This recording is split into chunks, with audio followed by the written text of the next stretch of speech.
بسم اللہ الرحمن الرحیم۔ السلام علیکم ورحمۃ اللہ وبرکاتہ۔ ماہ میلاد النبی صلی اللہ علیہ وآلہ وسلم کی مناسبت سے اس ہفتے ہم حضور نبی اکرم صلی اللہ علیہ وآلہ وسلم کے سیرت و کردار کا تذکرہ کریں گے، جن میں سے ہمارا آج پہلا موضوع ہے حضور نبی اکرم صلی اللہ علیہ وآلہ وسلم کی تخلیق اور ولادت۔ اللہ تعالیٰ نے اپنی رحمت کے تصدق سے اپنے محبوب صلی اللہ علیہ وآلہ وسلم کو کائنات کے لیے سراپا رحمت بنا کر بھیجا ہے۔ آپ صلی اللہ علیہ وآلہ وسلم وہ ہستی ہیں جن کی روح اقدس کو اللہ تعالیٰ نے سب سے پہلے تخلیق فرمایا۔ روایت میں ہے کہ حضور نبی اکرم صلی اللہ علیہ وآلہ وسلم نے فرمایا، پہلی مخلوق جس کو اللہ تعالیٰ نے وجود بخشا وہ اس اللہ کے نور کی تجلی سے تمہارے نبی کا نور تھا۔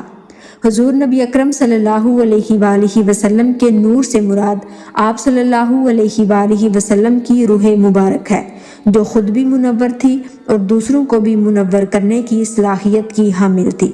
واضح رہے کہ اللہ کے نور سے تخلیق ہونے کا یہ مطلب ہرگز نہیں کہ آپ صلی اللہ علیہ وآلہ وسلم اللہ کے نور کا حصہ ہیں یا آپ صلی اللہ علیہ وآلہ وسلم اللہ کے نور سے نکلے ہوئے ہیں۔ اللہ تعالیٰ کے نور سے تخلیق کیے جانے کا مطلب یہ ہے کہ اللہ تعالیٰ نے حضور نبی اکرم صلی اللہ علیہ وآلہ وسلم کی روح مبارک کو اپنی پہلی تخلیق کے طور پر بغیر کسی درمیانی واسطے کے تخلیق کیا، کیونکہ اس وقت تک اللہ تعالیٰ کی مخلوقات میں سے کسی کا وجود تخلیق نہیں ہوا تھا۔ گویا آپ صلی اللہ علیہ وآلہ وسلم مخلوق کا نقش اول قرار پائے۔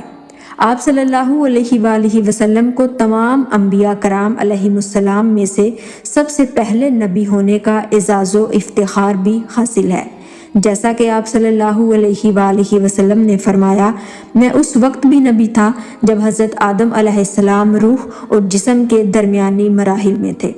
آپ صلی اللہ علیہ وآلہ وسلم تمام انبیاء کرام علیہم السلام میں سب سے آخر میں تشریف لائے، جیسا کہ آپ صلی اللہ علیہ وآلہ وسلم نے فرمایا، میں تخلیق میں سب سے پہلا اور بعثت کے اعتبار سے سب سے آخری نبی ہوں۔ آپ صلی اللہ علیہ وآلہ وسلم نے ارشاد فرمایا، میں خاتم النبیین یعنی سب سے آخری نبی ہوں اور میرے بعد کوئی نبی اور رسول مبعوث نہیں ہوگا۔ حضور صلی اللہ علیہ وآلہ وسلم کے ارشاد مبارک کے مطابق آپ صلی اللہ علیہ وآلہ وسلم کی بعثت مبارکہ سے قصر نبوت کی تکمیل کر دی گئی اور اب اس میں مزید کسی اینٹ کے لگائے جانے کی گنجائش نہیں رہی۔ ابتدائے تخلیق سے لے کر آج تک پیدا ہونے والے تمام انسانوں میں حضور نبی اکرم صلی اللہ علیہ وآلہ وسلم ہر حوالے سے کامل و اکمل ہیں۔ آپ صلی اللہ علیہ وآلہ وسلم کی زندگی کا ہر لمحہ اور ہر لحظہ محروم ہدایت انسانیت کے لیے اسوہ حسنہ ہے۔ آپ صلی اللہ علیہ وآلہ وسلم پیر کے دن کی نورانی گھڑیوں میں طلوع صادق کے وقت 12 ربیع الاول 570 عیسوی کو عام الفیل میں جزیرۃ العرب کے شہر مکہ مکرمہ میں پیدا ہوئے۔